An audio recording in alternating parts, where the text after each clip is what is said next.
Track wrestling here at Trnava, Slovakia after the Junior World Championships with USA Wrestling Junior World Team coach Teague Moore. Conclusion of the tournament today, Mekhi Lewis caps it off with gold medal. How much does that change the tenor of the tournament to end it on a gold medal like that, the first of the week for the Americans? Yeah, it's fun and it's exciting because we actually had a really good start with our first 5, but we were feeling kind of down because we didn't pull through with our gold medal, you know. And then second group got going, and we had some good matches, but we also had some downs and some tough losses. So we weren't feeling really excited. And from a coaching perspective, you know, Kevin and Rob Eider did a good job of reminding we're still in second place. Right, so then Mekhi, when he steps on the mat and puts out the performance that he does, gutsy performance. I mean, a really, really big-hearted effort, gritty effort, and brings home the gold for us. I mean, for me, it was the icing on the cake. Would we like to be world champions? Absolutely. Would we like more golds? Absolutely. But to know that we're leaving with a champion, and we had a strong second-place performance, and we have 9 athletes that can return is pretty awesome. Yeah, 5 medalists, and you look at the tournament as a whole. What are some of the biggest takeaways you have from this? Our youth are able to compete at the world level, and that was something we struggled with a number of years back. And these guys now come to the World Championships, and they're prepared and they're ready for the highest level. The example that comes to mind for me is Zach Elam, right? This is a guy that gets a last-minute call, and to me it says that his training environment, he ends up with a silver medal. His training environment at home is a good environment because he's prepared and ready to step in a last-second chance and bring home a silver medal from the World Championships. I think that says something about the development within our country and the commitment of the athletes at this level. You were in the corner for Zach, and you were also in the corner for Josh Saunders, another late addition to the team, and talking about youth. Yeah. That guy is junior in high school. 16 years old. And he stepped out there, really represented himself well, I felt. What did you like about the way that he performed?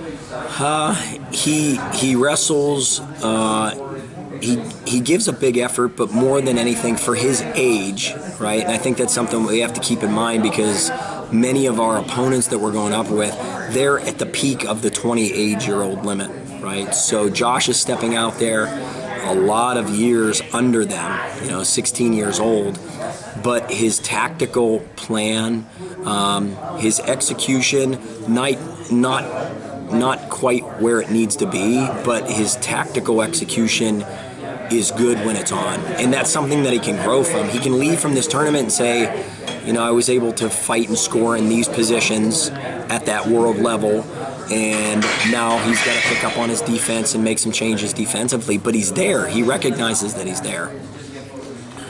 We were in Poland together last November, and the final day of the tournament, a guy from New Jersey named Lewis, who hasn't wrestled a lot of freestyle, caps it off with a gold. Yeah. Richie Lewis over there. Yeah. Mekhi here today. Last couple days really got on a roll and seemed like maybe some of the things that we saw over in Poland with Richie were kind of happening over here. Yeah, with Mekhi. Agreed 100%. And, again, I think that speaks to the development within the country, right? And the emphasis that we have now on the international style. Our focus in our country, I don't think anybody can argue, is March, right? For Team Russia, this is March. This is what that age group athlete is solely focused on. This is what we consider our NCAA championships. And so I think it speaks, Richie last year and Mekhi this year, these are two guys that came in and they weren't threatened by the new environment. They weren't threatened by the different feels that you'll get at these tournaments. Something we talked about on multiple occasions with the athletes, especially our new guys, is that this isn't like tournaments at home. The way that weigh-ins run, not very similar to the way they run at home. The feel of the mats, the temperatures of the arenas, right? There's not a lot of the creature comforts that we have, like we have in the United States. here, you just got to deal with it, with the environment that it is. They'll start weigh-ins early, and people aren't prepared for it, right? The way in which the matches take place aren't always in your favor. I think anybody watching international, it's not always a fair system, right? The way that the matches get called. But our athletes handle it very well. Mackay handled it really well. I mean, he got clearly uppercutted in his gold medal match tonight. A clear uppercut. Handles himself very well. Very cool, very calm, because he knows I'm still winning on the scoreboard, right? So I'm not going to get into this match and throw fisticuffs with a guy that I don't need to because I'm beating him on the scoreboard, right? He didn't play into his game. So that shows a sense of maturity, and I think that comes from the people that he's surrounded by and the environment that he's in at home. Same with Aaron Brooks. Right? Yeah, absolutely. It's another one. Same team, right? Yeah. Azerbaijan, we've seen it a number of times. We saw it with Jordan Burroughs at the World Cup. The guy gets DQ'd. So it's when you're going up against a country like that has this reoccurring theme, right? The guys, their wrestlers tend to have one or two cautions against them at the end of the match for reasons like that. If they're losing, they're going to change what they're doing and try and cheat you, right? They're going to punch you in the face. They're going to put a thumb in your eye, put a thumb in your throat. And to know that our guys, we'll talk to them about that, but when it actually happens, to be able to handle it in a mature way and represent us very well, I think that speaks volumes to who they are as people. U.S. had 3 returning champs coming into the week with Kamal Bay, Dayton Fix, Gable Steveson, and probably as dominant as anybody in Finland last year. And those guys are going home with Dayton's bronze. Yeah. And Gable got eliminated last night. Kamal, I think, placed 5th. What makes it so hard to repeat at this tournament? The level of competition. These opponents are the coaches that are coming in from these countries. Again, it's their pinnacle. It's what they focus on. So when they see Gable, they see Dayton, they're working on this for months. They're having training partners put them through those situations that those guys won with last year. And so they develop tactics and they develop strategies that will negate the offenses that we brought last year, right? And, unfortunate for both of them because they're both exceptional athletes. They're world-class athletes with multiple gold medals at the world level. It's a good and it's a bad. It's a good because they know they can win. They can come back here next year. It's probably going to light a fire under both of them for whatever age group they're competing in next year. It's a negative for their opponents because now you got to prepare for a Dayton Fix and a Gable Steveson that is ready to bring fire next season. So it's all in perspective. How they handle this and use it moving forward, this could maybe be the best thing that happens to them for their future, because maybe they go to the next World Championships. Maybe they are going to be at a Senior World Championships and recognize and say, I'm not in the right mindset, and I need to be able to change gears as a match goes on. In Dayton's situation, he kept getting underhooked, and he was thinking he was going to wrestle through that position, but the reality was he wasn't able to, and sometimes you have to be able to change gears and get to a different offense that maybe that guy's not prepared for, because they both have multiple tools that they can go to in their offense. So we take it for what we still leave with a team silver, which, for me, I'm extremely grateful to be a part of. To see us be on that podium with Russia in first and Iran in third, it's bittersweet, but we're right there. We're inches away. We're second with 2 gold medalists that didn't bring home gold. So we're going to learn from it. We're going to get better. You talk about adversity overseas. What's the most adverse thing that you ever had to deal with during your competitive career over here? Oh my gosh. I could go on this for hours, right? So two quick stories. Went to Cuba, went to Sierra Pilado, 2001, and just a really tough tournament because you got a lot of Cubans and there's other foreigners that are coming into it. And was winning a match, and the Cuban just blatantly stuck his finger deep into my eyeball, right? Literally fingertip over top of my eyeball. And when he pulled his finger out of my eye, the skin under my eye came out with a sack of blood under it. So it was literally like just a flap of over top of my eye, so I couldn't see, right? And there's still a good amount of time left in the match, so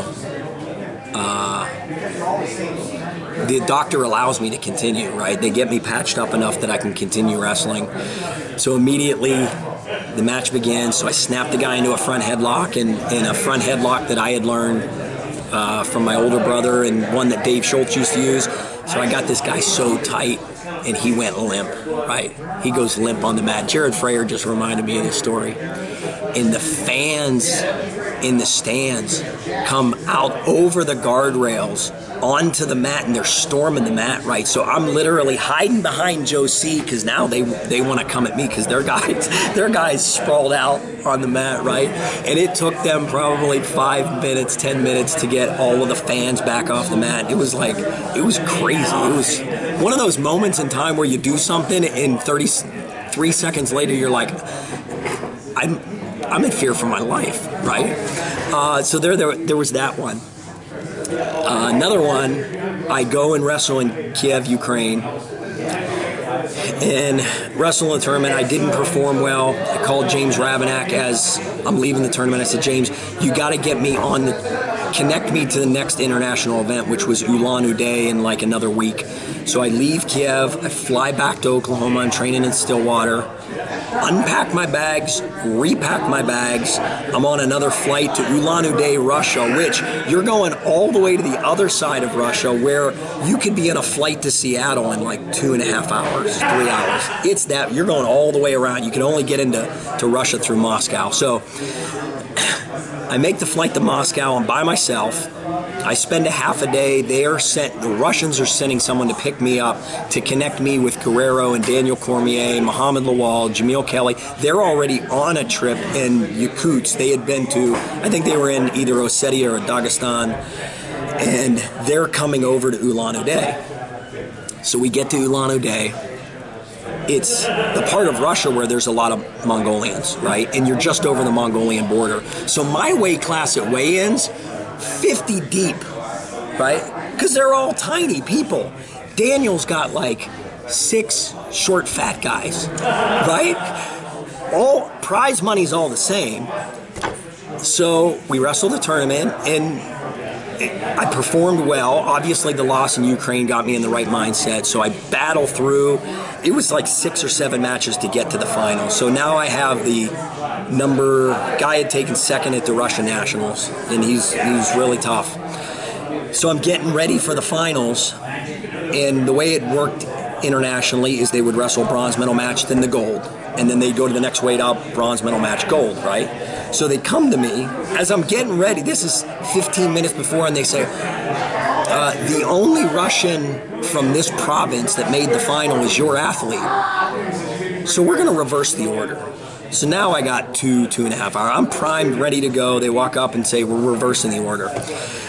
So now, Daniel wrestles, crushes his guy, and it goes down through all the weights. So now I'm the last match. And in this little tiny arena, it is packed because it's all the people from his province and all the clubs and everything. And we get into our match, and it is a battle, right?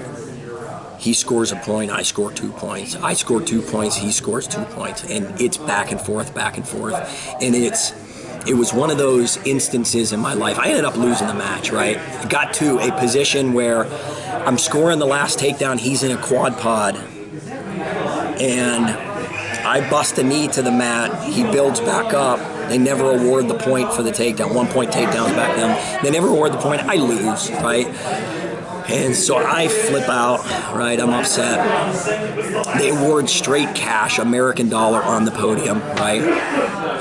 So the tournament ends. I go to leave, and because my process was so quick, I didn't have the proper visa paperwork.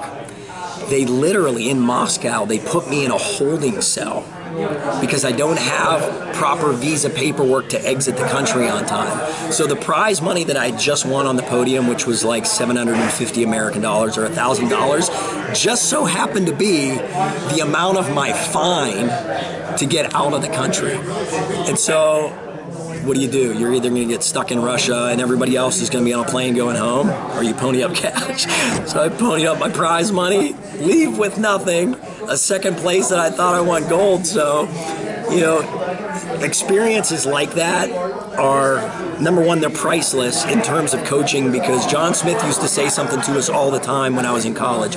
He would say, hope for the best, but you prepare for the worst. Prepare for the worst environment, settings, food, whatever. And in those instances, when I started traveling overseas, it rang true, because you can prepare and hope that everything's going to go great, but the reality is you're probably going to get hit with some bad calls, you're going to hit with some horrible food, you can't drink the water. You know, there's just instances that these are really good things for these young men to go through and experience. So. Awesome stuff. Do you have anything else for us? No, that's it. I just want to say thank you to USA Wrestling, to Bill Zadek and Rich Bender and Kevin Jackson and Rob Eider for allowing me to have an opportunity like this. I feel extremely blessed to work with these young men and the parents that have brought these guys up. We have incredible parents that raise exceptional young men, and kudos to them. And I'm just very appreciative to be along for the ride, and these are memories of my life and what I get to experience that are very special.